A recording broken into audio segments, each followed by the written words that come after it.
we're gonna go ahead and get started here. It's 3:02. We posted the agenda, and did you post that in the updates or the voice chat? The voice chat. I just posted it in the voice chat. Awesome. Okay. So we were just gonna discuss a little bit about what's live, what isn't live on the app, how things have been going, and what's in store for the next few weeks in development. Yeah, for sure. Yeah, it's been an awesome couple weeks here since launch, or week, I guess. It's been really fun to see these trades that Pi has been doing an amazing job on Twitter highlighting. Feel like we're dropping new ones in our channels every day. And it's really cool.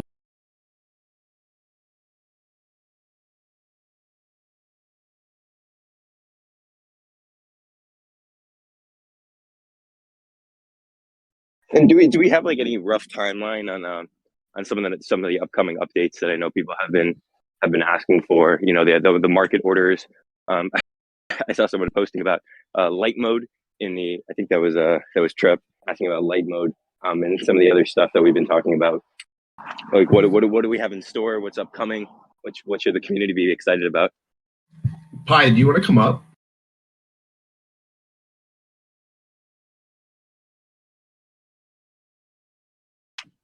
What's going on, Pi? Sure, yeah. What's going on, guys? Light mode, I think, is almost done, but I will clarify: if you use light mode, you're not going to make it. That's crazy. Have you seen? I'm a Discord light mode only guy. Oh man, Discord on light mode burns my eyes. But no, that's actually the only app I don't use light mode on. It's really bad on Discord. Okay, so light mode soon. Good. Yeah, light mode soon. I don't think I've ever seen anyone ask for light mode. That's kind of crazy. I don't know if that's the thing I'm looking forward to with the KD app, but market orders. Is there a timeline on that? That was something I was looking forward to. Yeah, we're not going to give a timeline on that just yet, but it's in active development right now. So. Okay, that's awesome.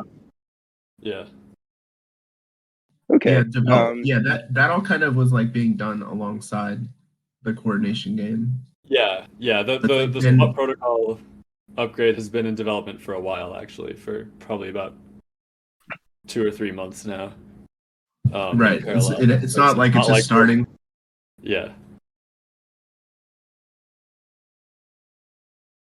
That's good. That's good to hear. Some of the other stuff we wanted to talk about was the boosted staking program. I saw you comment on the forums, Pi, about that. Did we want to discuss what comes next when the boosted staking ends, and what we have in store, or if we're thinking about maybe extending it, adding some other CVX bribes, or using our convex bribes for something else?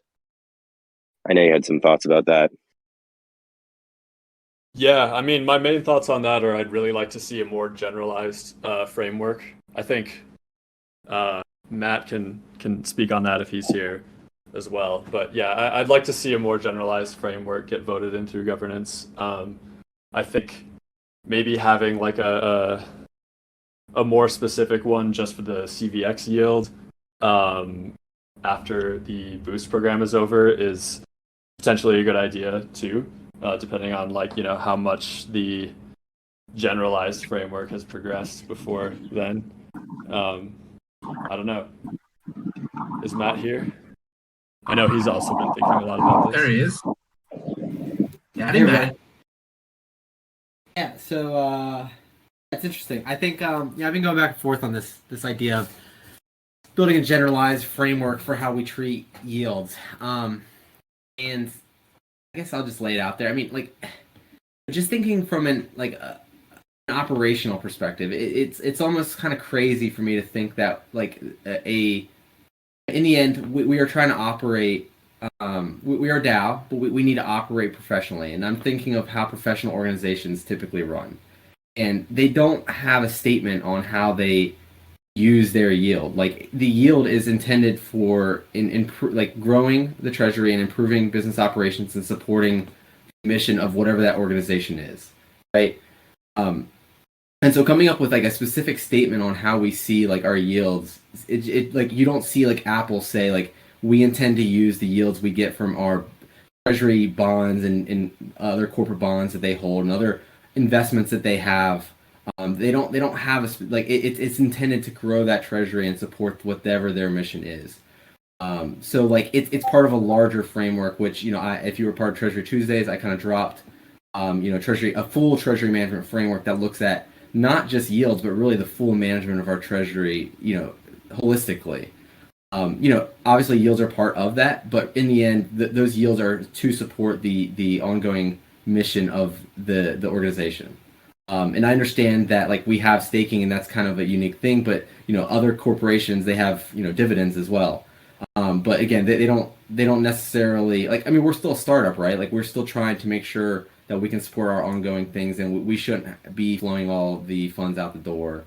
And I know that's not what's being asked here, but I think that's just my personal opinion on it. Like I think instead of having a blanket statement on how we use yields, I think it's better to have, when we make an investment, you have specific things that you could have within that KIP that says, based off of what we know about this investment and the type of yields, we anticipate the future yields going to X% to this. And so you could do it on a statement or a case by case basis, but coming up with a generalized statement of how we use yields, I don't get it, because if you did, at least in how I'd envision it, would be all yields will be maintained in the treasury unless otherwise stated by a subsequent KIP. Like if you wanted that, like I think that would be something that I would potentially do, but it seems kind of redundant and not necessary from my perspective. But I know that's very controversial, and again, I want to just state that this is very much my opinion, in my opinion alone, maybe.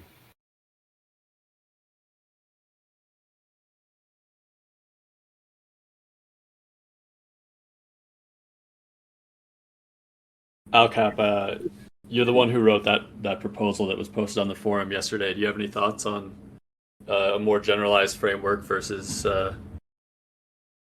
handling this on a case-by-case basis? Hey everyone. Hey, how are you? Great. So my main concern when I wrote this keep was that after the boosting period that we have right now, the APR will drop sharply. Like, I would really like to avoid another bad sentiment event in our community if it drops like 90%, because we're definitely not going to have enough adoption to support a high APR by then. I don't think people are going to be happy, and the price is already in its lows.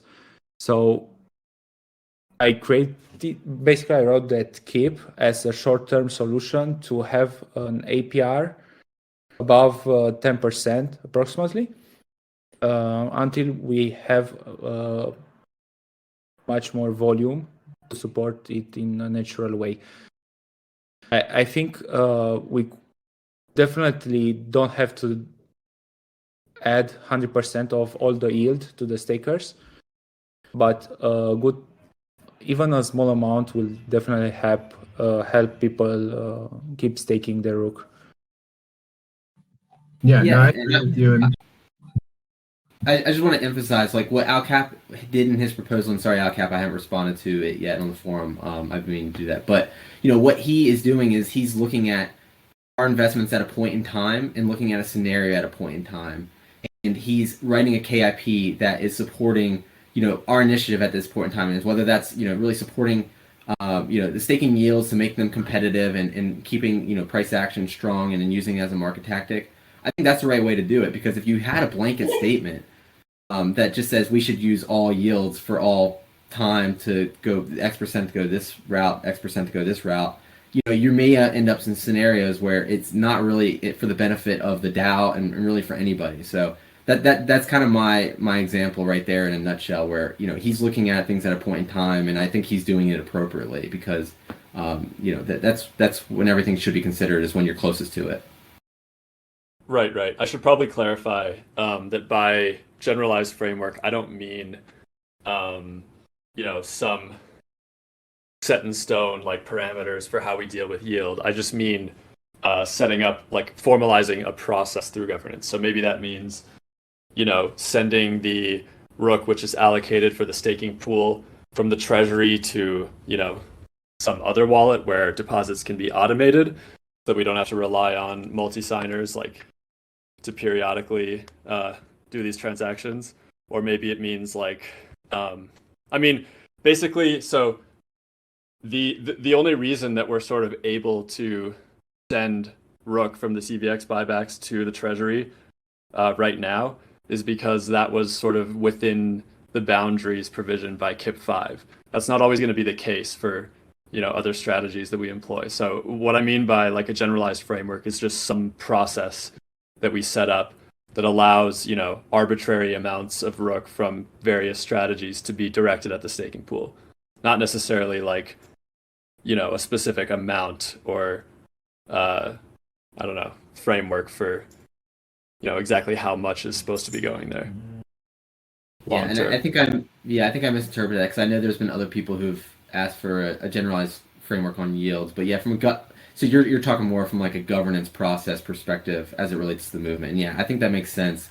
And I think what we do need to do in that case is like when we do have like a new kit for a new investment, let's say we deploy the ETH into just different liquid staking providers, like what is the mechanic we use to actually move or claim those rewards, and how do those potentially move elsewhere. So I think I agree with that. Like we just need to be very specific in our KIP language about how those are claimed, who has discretion to move those, and does it require another governance process if it were to go to stakers or if it were to go to something else. I think I'd agree with that. Thanks for that clarification.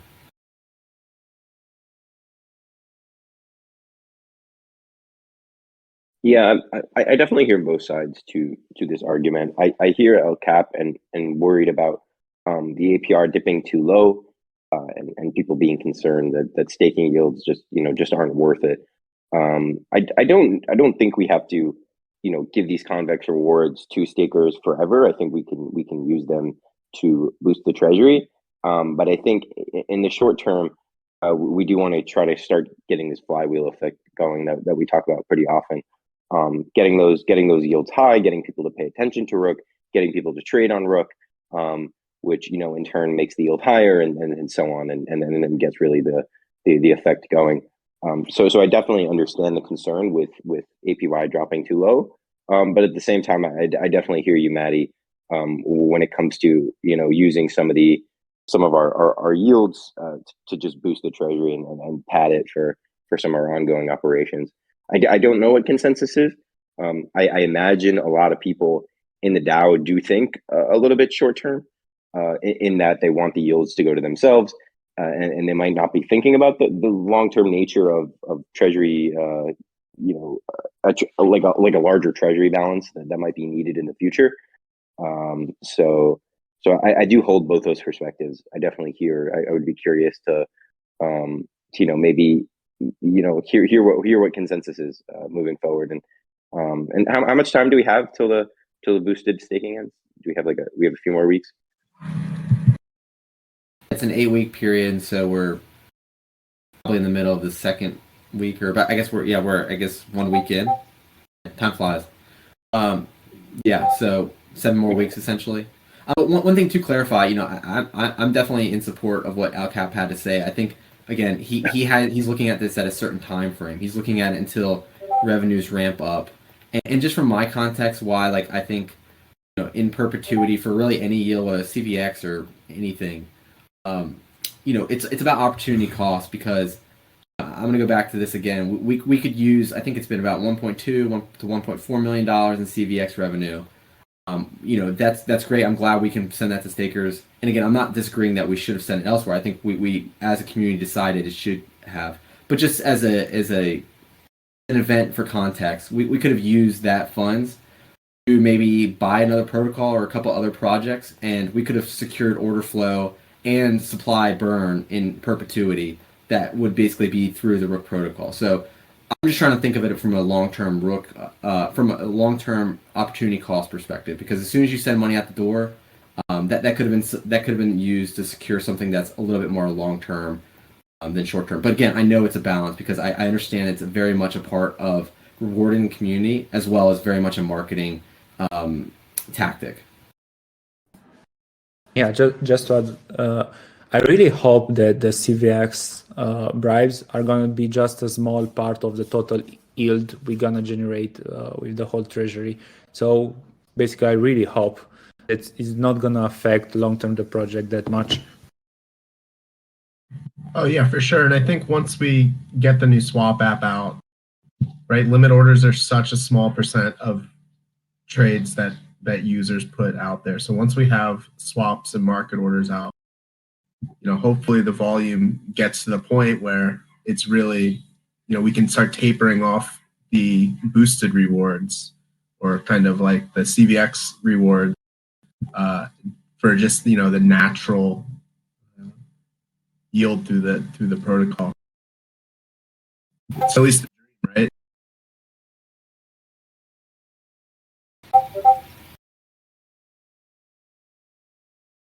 Sorry?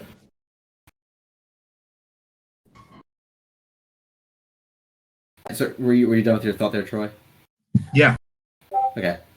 Yeah, I agree. Like, I think, a lot of the volume, I think right now it's more, and Pi is probably the best person to talk about this, but it's very much institutional. It's very much like the business focus, and until we get, to that swap launch, I think focusing on those institutions is really kind of the benefit we have right now. But Pi could probably speak to the dynamics of we're probably being pretty selective with the amount of keepers that we have, and as well as market makers and things like that. So on the institutional side, if we were to open the door up to a lot more keepers, that makes that order flow more competitive to capture, and then that creates a upward bid pressure. So the machine and the mechanics and the foundation are in place, it sounds like, and we just are trying to slow roll who we let into this game or this ecosystem. And again, Pi, you're much more familiar, so correct me if I'm mistaken. Yeah, I mean, we have a lot of knobs to turn with the parameters of, for example, how the bid is distributed, all the different parameters of the Greenlight algorithm itself, the ways that the Greenlight algorithm handles batching versus filling single orders. There's a lot of different knobs to turn, and we're learning, a lot about how these dynamics play out in the wild. This last week has been, super valuable getting all this information, but there's a lot of optimization left to be done. And we want to keep, a pretty small cohort while we sort of figure out what works, what doesn't work, how we can improve efficiency from here. I think right now the target is definitely getting as many integrations and, partnerships, B2B stuff up and running as we can, and then sort of, slowly increasing the cohort of keepers and market makers that we have as we learn more about, how to optimize the Greenlight algorithm and stuff like that. Yeah, exactly. And I know, we're gonna start speaking to the market. We're gonna be speaking to the market makers soon to kind of get an overview of how the system's working on their end. And then we can take those testimonials to new market makers and try to build up, tailor the system for them so everything is working as it should, and keep onboarding people.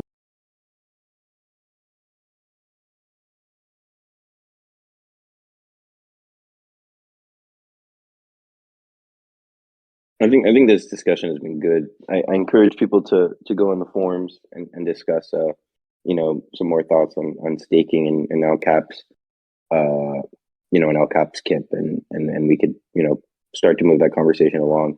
I don't think there's a super big, urge to it, or, super important priority, because we do have some time until the boosted rewards end. So we can keep this conversation going in the next couple of weeks. So let's, Troy, do you want to move on with the agenda? Yeah, sure. What's up next?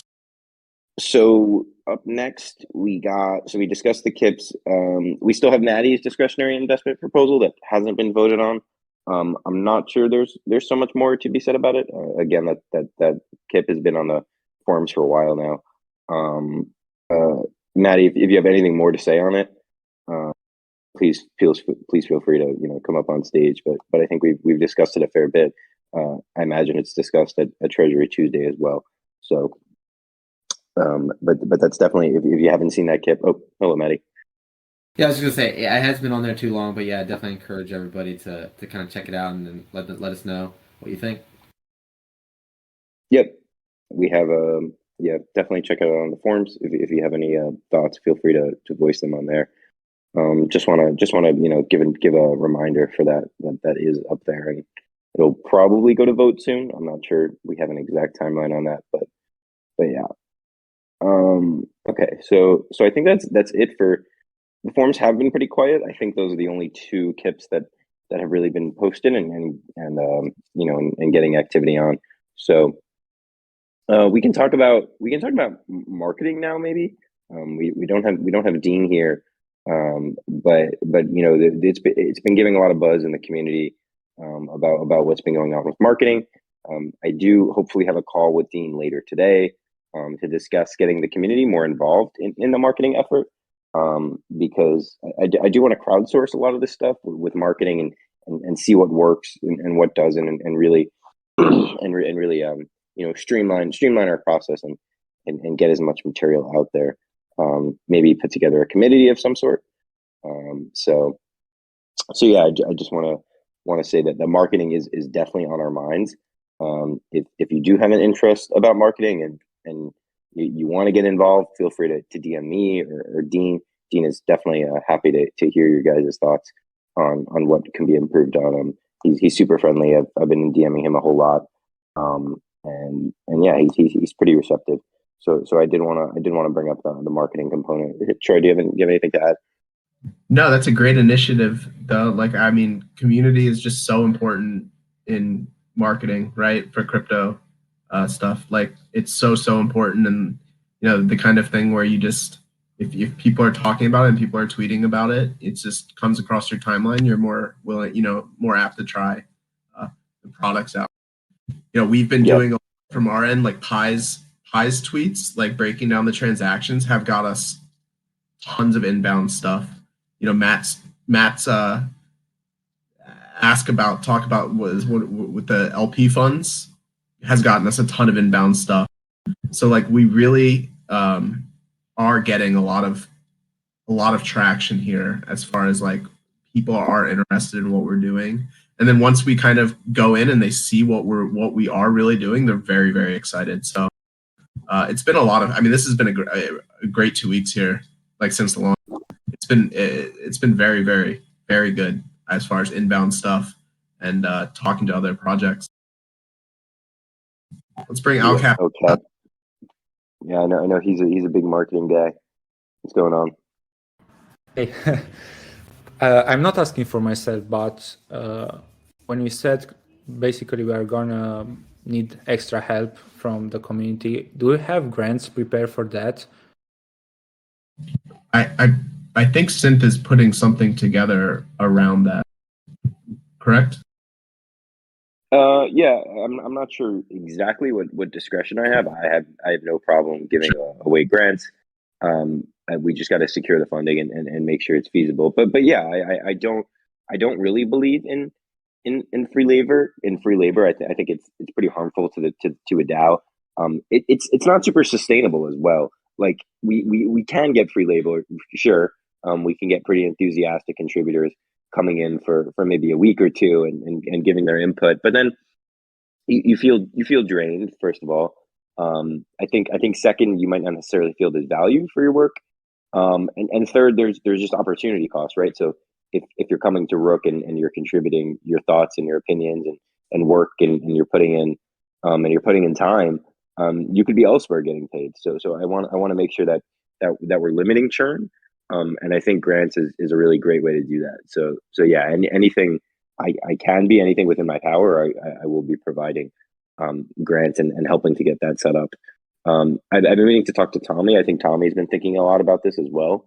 I think people have just been a little sidetracked with the launch, but now that we're up and running, I think we can start to do a lot more housekeeping and making sure that this Discord, this community is in order to continue onboarding contributors in whatever capacity that might be. So yeah, grants definitely in order. And one thing I want to kind of piggyback was, if you look at the labs budget, which I posted in the chat, we have 150 Rook earmarked for community grants. So I think that's really some low-hanging fruit that could be pulled off the branches. Then as well, like I think this would be a really easy KIP if that wasn't sufficient amount of resources or it was exhausted fairly quickly. I think like a KIP would definitely be a very feasible route, and I would imagine well supported by the community as well. Glad, happy Yeah. to hear that. As we sort of had in the past, some very few people that did deserve some grants, and I don't know. I don't think they got them eventually. So having them this time will definitely motivate a lot of people to do a great job. Yeah, I also think it's like it's a marketing point in and of itself, right? Like if we're advertising that we have grants, and we're getting people to, come in here and help with marketing, and then get more people to come in and help, I think it'll get some sort of like marketing flywheel effect, hopefully, if it's done right.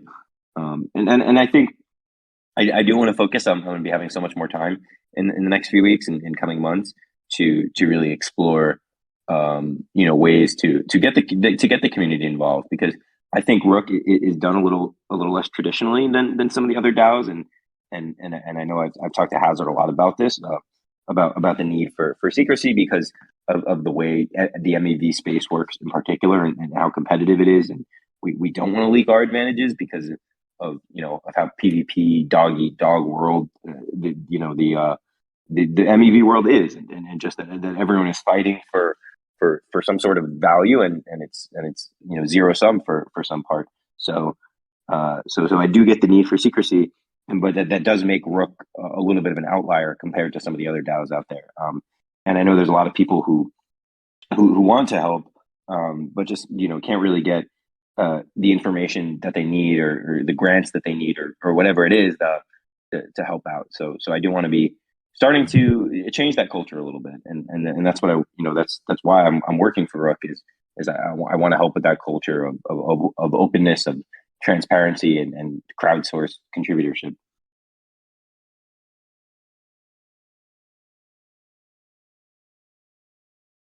Sounds great. Thanks. Yep. Okay. So I think that's the marketing, unless anyone else has stuff to say. I think there's been talks about a Dean AMA in the works. He seems like a fan of it. So we're gonna continue the discussion around marketing. It's only beginning, and it's gonna start to ramp up, I'm sure. And I'm gonna be a part of that to make sure. And Dean will feel free. For those who don't know, Dean is our marketing director. I've mentioned him a couple times. And he'll and he's open to an AMA. That's hard to say. With community members, and we could pick his brain and see some of the work that he's been doing. So stay tuned for that. That should be coming out soon. We'll announce a time and make sure to get folks on there.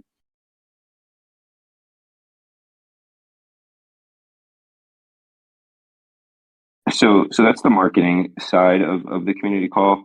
I think the agenda is kind of light. We can just take this time from anyone in the community. We can open up the floor here. If anyone has any questions, you got Pi up here, you got Troy up here, you got me. You can ask anything that's been on your mind. This is really the space to do it. So if we don't have questions from the audience, is there anything else we want us to talk about, Troy? We got one right here. There he is. Hello. What's going on?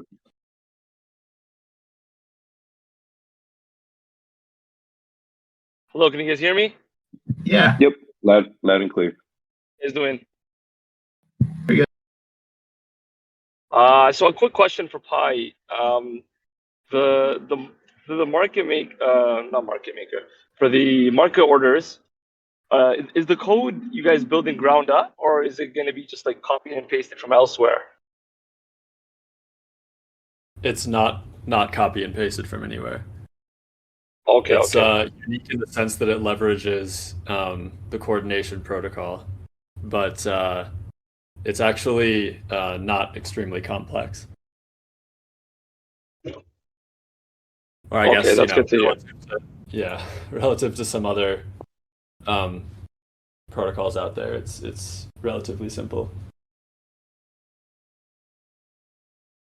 Yeah, just to add Thank on you. that, is it also gonna, or when market swaps do come out, is it gonna be gasless as well, like with the limit orders? I think I probably can't speak on that right now. Okay. I don't know if that's good or bad, but to be determined, I guess. It's just a whole new swap protocol, so we kind of want to keep some of it under wraps here while it's being developed. Okay, understood. But we will be, we want to, like, we don't want to, it's just the competition part again where it gets kind of tough.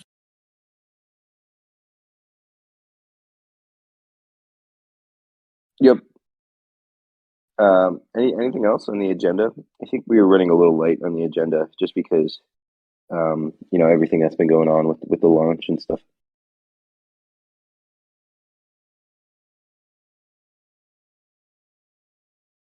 Anyone else from the community?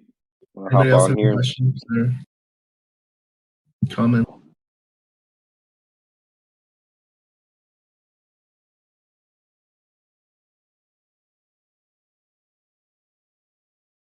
Just scrolling through here. I think we went through everything on here. Yeah, I think so. We They said discussed this the is KIPs. yep. Oh, did we want to talk about the treasury spud from last night? Just clear up some of I don't really know exactly what happened, but I just do want to clarify there is no like team payday. So I guess there was some treasury funds that were moved to the staking contract, and it was thought to be the team dumping.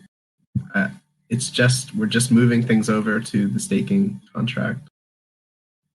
The team is there a reason why the team funds need to be staked? Wouldn't that be like, wouldn't that diminish staking APY? So those are not team funds. Not team funds. No, To be strategically. totally clear, yeah, the transactions, the outgoing transactions from the treasury yesterday were the CVX buyback boost yield. That's what that was.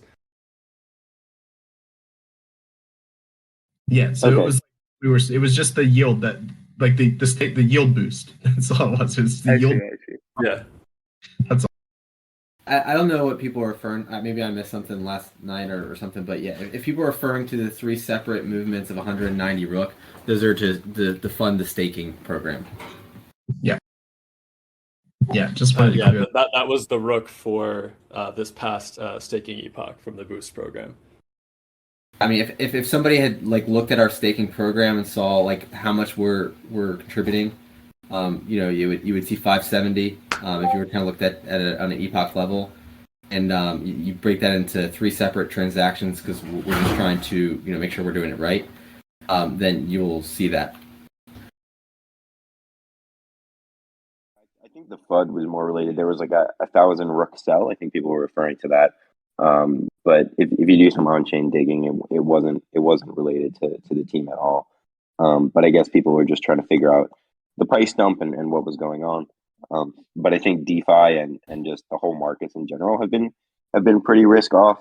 I don't think that there's really a catalyst for anything that dropped Rook, right? Like fundamentals are looking better than they have in a while. We've launched a product, it's up and running.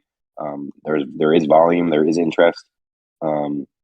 I really don't think it's fundamental related. I think it's just it's very macro driven, and the whole market is really experiencing that. So I think people were just trying to source the origin of the sales, but I don't really know if that could be done.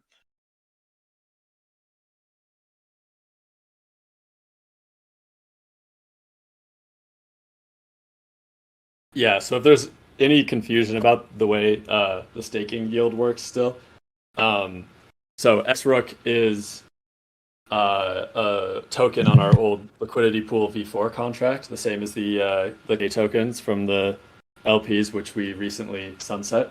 So anytime Rook is sent to the LP contract without being staked, that goes directly to all current stakers.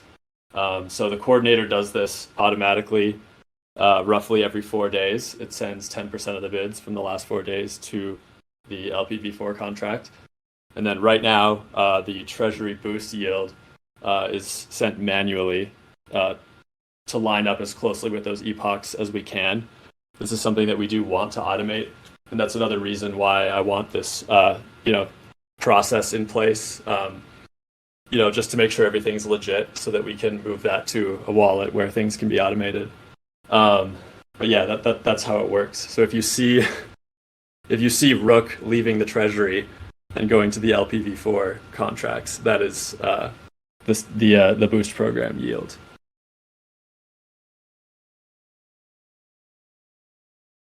That makes sense. Yeah. Yeah. Thank you for clearing up.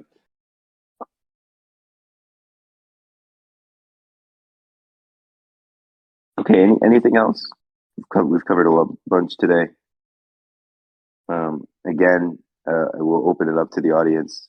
Perfect time to ask your questions, if you do have any.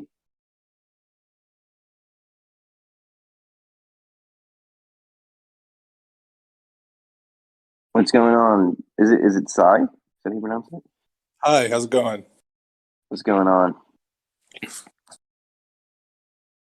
I joined the call late, so I'm sorry if I missed this already. I'll say that I've used the protocol and been following for about a year, actually, all the different projects you guys have been working on. I'm really impressed, and I'm currently staking, so I'm excited about the protocol. But I will say that I'm still confused about the state of the audit. I think I put this question in the general chat a few days ago, and a few different people chimed in and said, yeah, the protocol's been audited, but it's just not clear to me if that report is publicly available, or what further assurances we can have that, for example, when we're swapping using the Rook protocol, we're asked to sign a bunch of messages, and on faith it's like, oh, this seems fine, but I'm just wondering what additional confidence the community can have about the audit and the signatures we make when we're using the protocol. Okay. Yeah, sure. So currently, until we have our own swap protocol released, we are using the 0xv4 RFQ protocol to settle these limit orders. So that is the actual contract that you're interacting with when you sign a limit order. It's the 0xv4 contract. So that's been audited and battle tested for years now. It's not one that we wrote. The new coordination. The only contract that needed to be audited for this launch was the coordinator contract, which has been audited. I'm not sure whether that's public. I think it is. If it's not, we'll get that out there ASAP. But that is the contract that keepers use to stake Rook in order to bid on auctions, and also the contract where payment channels are settled between the keepers and the coordinator. So as far as like user funds go, the only contract that you interact with directly is the 0xv4 RFQ, which again has been audited and publicly battle tested for quite a while now. I see. Thank you for that explanation. That makes a ton of sense. And yeah, when I last looked for the protocol, or the audit rather, I couldn't find it, but that might have been my error on my part. But it would be worth double checking to see if that is available. But anyway, your explanation is a huge help. So thanks for that.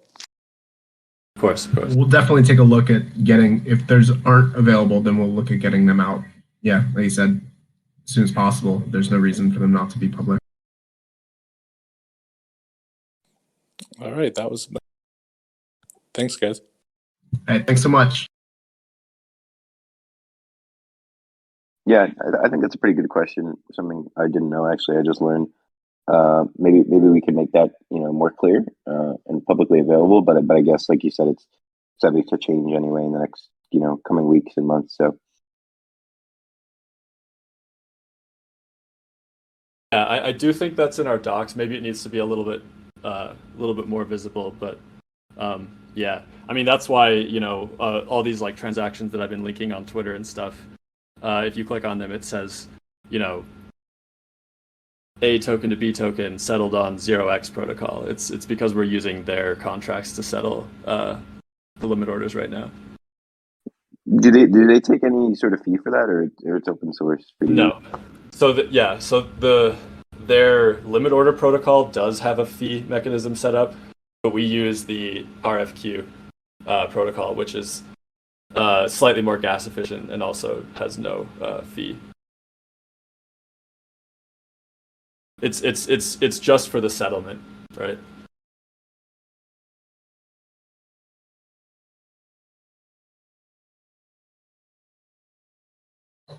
Thanks, Pi.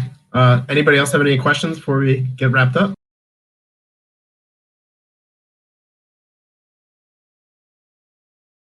Cool. Well, thank you everybody for joining us today. Get out early today, and everybody can go and enjoy their weekend. Happy Friday. Yep. Thank you all for coming. This is also, I just want to know, like, town halls are the beginning of discussions. I don't really think of them as the end. So if anything piqued your interest, or you do have questions in the next few days or weeks, like, feel free to DM me, reach out in the chats. I'm always around. I'm always reading the Discord. So yeah, this is not the only time to ask questions. Thank you all.